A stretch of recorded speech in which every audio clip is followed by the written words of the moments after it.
Bom dia a todos. É uma honra realmente muito grande estar aqui com os senhores hoje, com o presidente Fernando Henrique Cardoso. Imagine eu falar para o presidente, nunca tinha me acontecido isso na vida.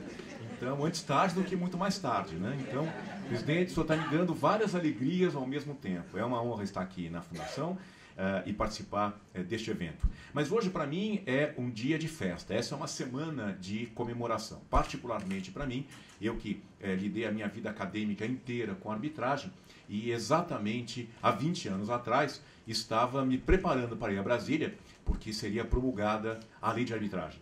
Então eu quero contar um pouco o que aconteceu naquele tempo, 1990, quando não se falava em arbitragem no país, e eu era visto como exótico na faculdade, porque tratava dentro do meu departamento de Direito Processual de alguma coisa que ninguém via, ninguém conhecia e ninguém achava que servia para coisa alguma.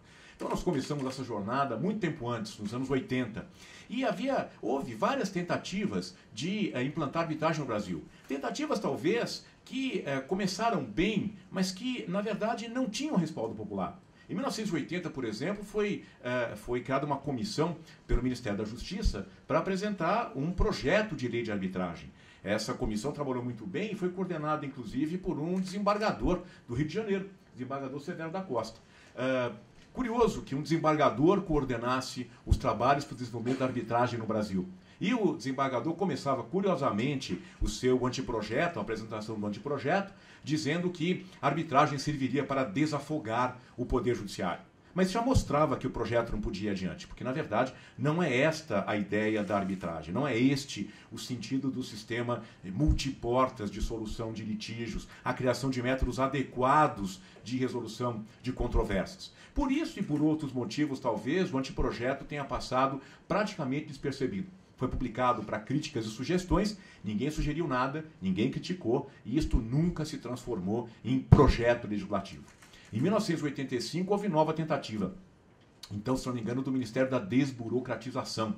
Apresentou-se também um novo anteprojeto de lei, agora já muito mais voltado ao comércio internacional. Este anteprojeto também foi publicado. Aí talvez a data da publicação não tenha sido muito alvissareira, porque publicaram o anteprojeto no Carnaval de 86. Talvez por conta disso ninguém percebeu, ninguém viu, ninguém criticou, ninguém comentou. Isso nunca se transformou num projeto de lei. Em 1988 repetiu-se a iniciativa. Mas agora, algum burocrata de Brasília, ninguém assumiu a autoria deste anteprojeto, coisa curiosa, né? Aqui no Código de Processo Civil Novo, todo mundo quer tirar um pedaço dizendo que é seu, eu que fiz, eu que inventei. Esse anteprojeto de 88, ninguém apareceu para dizer que era o autor daquilo. Era muito ruim. Este suscitou, sim, uma enxurrada de críticas, a tal ponto que havia lá um dispositivo que dizia que o árbitro tinha que necessariamente ser advogado. Eu me lembro disso, que a professora Ada Grinover era membro ou membra, como diz na faculdade, né? Era membro do... Ai, que saudades! Era membro lá era conselheira federal da OAB, e ela mesma dizia, mas que absurdo um negócio desse, e ela fez um baita de um parecer para dizer que aquilo não tinha o menor sentido, que advogado não precisava desse tipo de tutela, de proteção.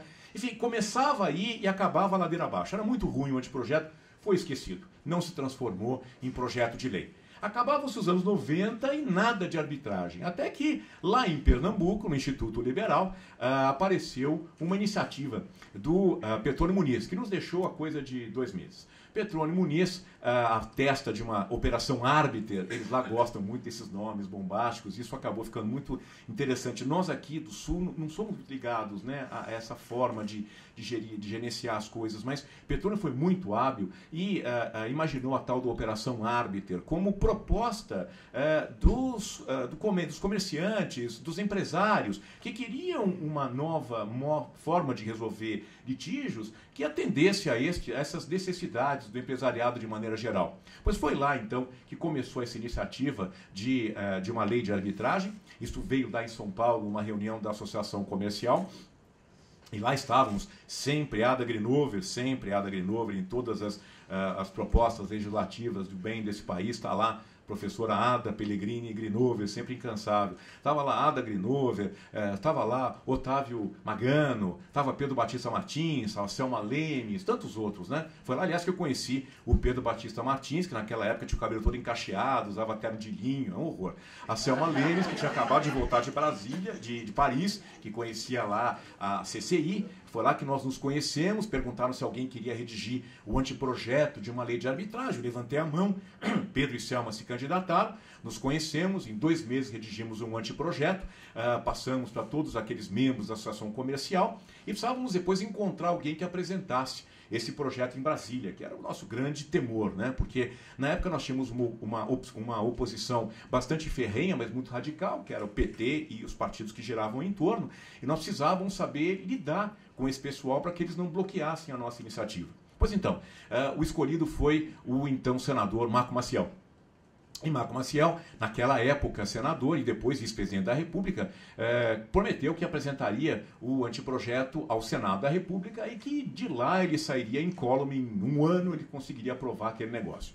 E Marco Maciel cumpriu rigorosamente a palavra. Apresentamos, esse é um país estranho em que os anteprojetos de lei, depois projetos, entram pelo Senado e não pela Câmara Baixa. Mas, enfim, isso é uma disfunção da nossa organização política, mas assim aconteceu. Entregamos lá, a Selma tomou cuidado de encadernar o anteprojeto de vermelho, com letras douradas, né? Subimos na escadinha para apresentar. Marco Maciel, é até engraçado, Marco Maciel é enorme de alto, né? Então, subiram uma escadinha e a gente não conseguia entregar, porque ficava muito alto. Mas, enfim, entregamos lá o tal do anteprojeto e a promessa foi cumprida. 9 meses depois, e com 16 vírgulas a mais e um advérbio a menos, o anteprojeto foi aprovado exatamente como nós o havíamos preparado. Um senador até me ligou para dizer: doutor, o senhor é professor, me explique, por favor, como é que se revoga especialmente uma lei. Porque o último artigo da lei dizia isso. Revogam-se disposições em contrário, especialmente os artigos tais do Código de Processo e tais do Código Civil. E tinha toda a razão, tiramos o advérbio, colocaram lá um monte de vírgulas, todos os advérbios, eles gostam de colocar entre vírgulas, que seja. Foi assim, e aí passou para a Câmara dos Deputados. Na Câmara vivemos um momento difícil do nosso país, estávamos defenestrando o presidente Collor, e, portanto, o projeto de lei, então, parou durante 2 anos. Voltou a correr em 1995, e aí apresentaram 12 emendas ao projeto de lei. Eram emendas realmente destrutivas, preparadas, 2 delas pelo Partido dos Trabalhadores e 10 pelo Partido Comunista, um deles, não me lembro qual era. Eram propostas do tipo: a arbitragem só pode servir para causas de valor superior a 200 mil FIRs, ou não deve se chamar o laudo arbitral de sentença arbitral, ou a cláusula compromissória não pode retirar a jurisdição do poder estatal. Quer dizer, coisas que desfigurariam um pouco a lei. Nós preparamos, então, nós da comissão, as respostas a todas essas tentativas de estruturar a lei. Deu certo, foram rejeitadas todas elas. Uma delas apenas acabou sendo objeto de um substitutivo que deu no parágrafo 2º do artigo 4º, que é o único dispositivo mal redigido da lei. Foi a apresentação do Régio Oliveira, fez uma emenda, e o então deputado Russomano fez uma outra, pior que a emenda ainda, e assim ficou. É o único dispositivo meio ruinzinho da lei. O resto ficou exatamente como estava. É um instrumento técnico, não podia passar por injunções políticas, por palpites, sugestões. Quer dizer, nós precisávamos que a Câmara realmente não fizesse absolutamente nada com esse anteprojeto, a não ser aprová-lo. E foi realmente o que quase aconteceu. Mas, enfim, aprovamos o projeto e exatamente no dia 23 de setembro de 1996 estávamos lá no Planalto. O presidente Fernando Henrique Cardoso estava lá promulgando a lei, o ministro Jobim era o ministro da Justiça, estava junto também, estávamos todos nós em festa e comemoração. E agora faltava só começar a aplicar a lei de arbitragem. Pois é, a lei de arbitragem tinha um prazo de vacácio de 60 dias. E o que aconteceu foi que a lei foi promulgada em setembro. Corria no Supremo Tribunal Federal uma causa de homologação de sentença estrangeira vinda da Espanha. E em outubro de 1996, antes de a lei entrar em vigor, o ministro Moreira Alves pede vista nessa sentença homologatória, nesse processo de homologação de sentença estrangeira, para dizer que, apesar de naquele caso específico não ser aplicável à lei de arbitragem, que ele entendia que ali haviam algumas inconstitucionalidades e que deveriam ser declaradas por incidente no Supremo Tribunal. Os senhores sabem que o regimento permitia exatamente isso, né? Mesmo não aplicável uma lei ao caso concreto, se ela tivesse alguma ligação com a questão que estava sendo disputada, o Supremo pode levantar a questão de inconstitucionalidade para aproveitar e julgá-la ao mesmo tempo. Foi isso que aconteceu lá. Foi realmente um susto, porque não se esperava que a lei, antes mesmo de começar a atuar, já sofresse um bombardeio por parte do Supremo Tribunal Federal. O ministro Moreira Alves representava a ala conservadora do Supremo Tribunal Federal, e levanta, então, o incidente de inconstitucionalidade. Bom, para tudo, os autos são remetidos ao Procurador-Geral da República, na época era Geraldo Brindeiro. Geraldo Brindeiro tinha fama de uma pessoa que demorava muito, né, para resolver para se manifestar. Mas em 6 meses, Geraldo Brindeiro apresentou um belíssimo de um parecer, 10 laudas, dizendo que não havia inconstitucionalidade nenhuma, que não havia problema nenhum com a lei de arbitragem. Volta, então, o julgamento para o Supremo Tribunal Federal e aí profere o julgamento, então, o presidente, que era o ministro Sepúlveda Pertence. Sepúlveda dá um voto enorme de 40 e tantas laudas, contando a história do mundo. Nas 2 últimas laudas, ele trata lá de alguma inconstitucionalidade que realmente eu até hoje não compreendi muito bem a concatenação técnica daquele voto. E entende que havia inconstitucionalidade exatamente nos artigos mais importantes da lei, o que tratava da cláusula compromissória e da sua eficácia excludente na jurisdição estatal. Ou seja, o voto desmontava a lei de arbitragem antes de ela começar a atuar.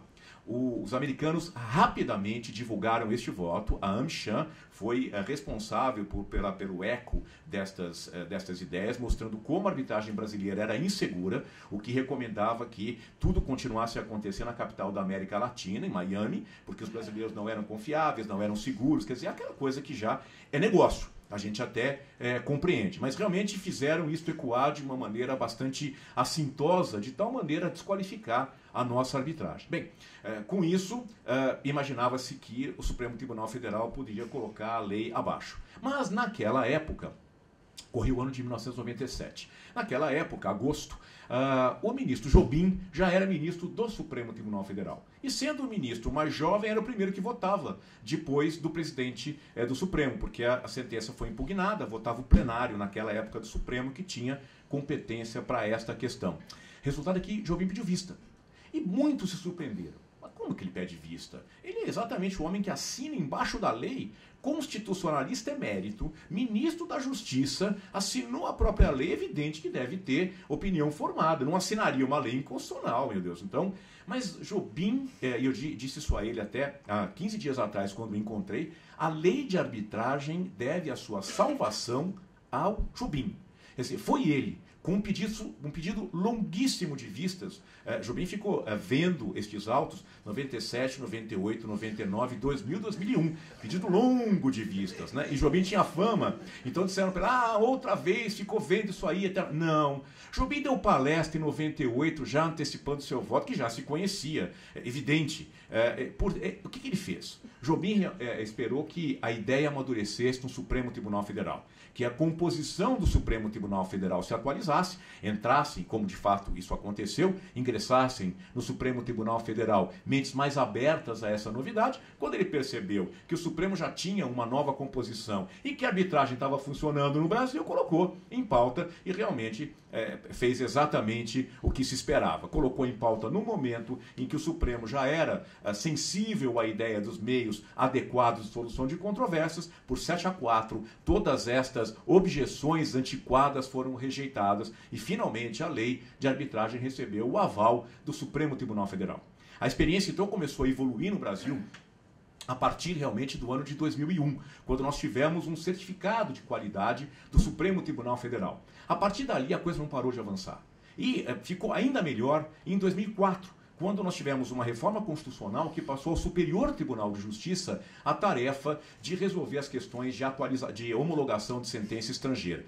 O Superior Tribunal é muito mais sensível a estas ideias modernas, Não que todos sejam modernos, né? Mas é muito mais sensível à ideia de modernidade. E realmente o Superior Tribunal fez um trabalho excepcional com a lei de arbitragem e com a ideia da homologação. Quer dizer, graças ao trabalho do Superior Tribunal, nós temos hoje uma arbitragem que tem não só o aval da Suprema Corte, que é um aval de constitucionalidade, mas nós temos também uma interpretação útil e moderna da lei de arbitragem, que inclusive dispensaria qualquer atualização desta lei, qualquer modernização, porque o próprio superior fez isso e foi interpretando e desbastando aqueles entendimentos antiquados, de tal maneira que nós chegamos hoje a uma lei que dá segurança e absolutamente dá perspectiva de uma solução rápida, segura, previsível de solução de litígios. Mas em 2013, houve